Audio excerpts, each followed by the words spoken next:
Welcome to A1 TV Telugu news. నేను భువన. Details చూద్దాం. విశాఖపట్నంలోని మేఘాలయ హోటల్లో తెలుగు శక్తి అధ్యక్షుడు బీవీ రామ్ మీడియాతో మాట్లాడారు. గిరిజనుల విషయంలో ముఖ్యమంత్రి చంద్రబాబు నాయుడు, మంత్రి నారా లోకేష్ క్షమాపణ చెప్పాలని ఆయన డిమాండ్ చేశారు. దింసా కార్యక్రమం పేరుతో గిరిజనులను తప్పుదోవ పట్టించారని ఆరోపించారు. మంత్రి లోకేష్ చర్యలు బీజేపీ, జనసేన ప్రతిష్టకే దెబ్బతీస్తున్నాయని విమర్శించారు.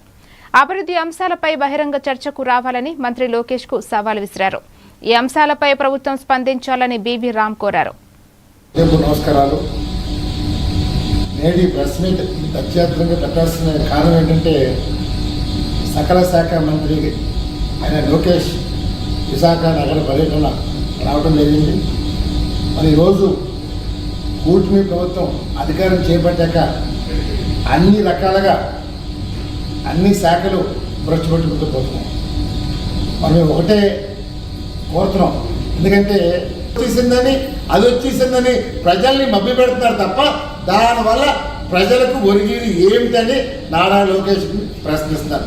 నిజంగా మీకు అభివృద్ధి మీద మీరు అంత చేశారంటారు కదా, మీరు విశాఖలో చర్చకు సిద్ధమని అడుగుతున్నారు. మిస్టర్ లోకేష్, ఏదో వచ్చామా శంకుస్థాపనలు ఇది చేసుకుని వెళ్తామా కానీ ఓడిపోయిన చరిత్ర ఉంది.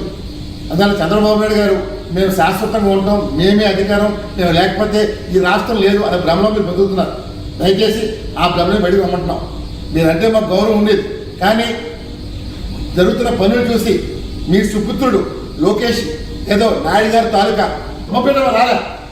ఒకటే చెప్తాను, పంచభూతాల్లో గాలి, నీరు, నిప్పు, ఆకాశం, భూమి ఉన్నాయో ప్రతి పేద బడుగు మనకు కూడు, గూడు, విద్య, ఆరోగ్య, ఉపాధి ఏదో కోరుకుంటున్నారు. అంతేకాని ఇవి ఇవ్వలేని ప్రభుత్వాలు ఉన్నా ఒకటే, లేకపోయినా ఒకటే. డెఫినెట్గా మార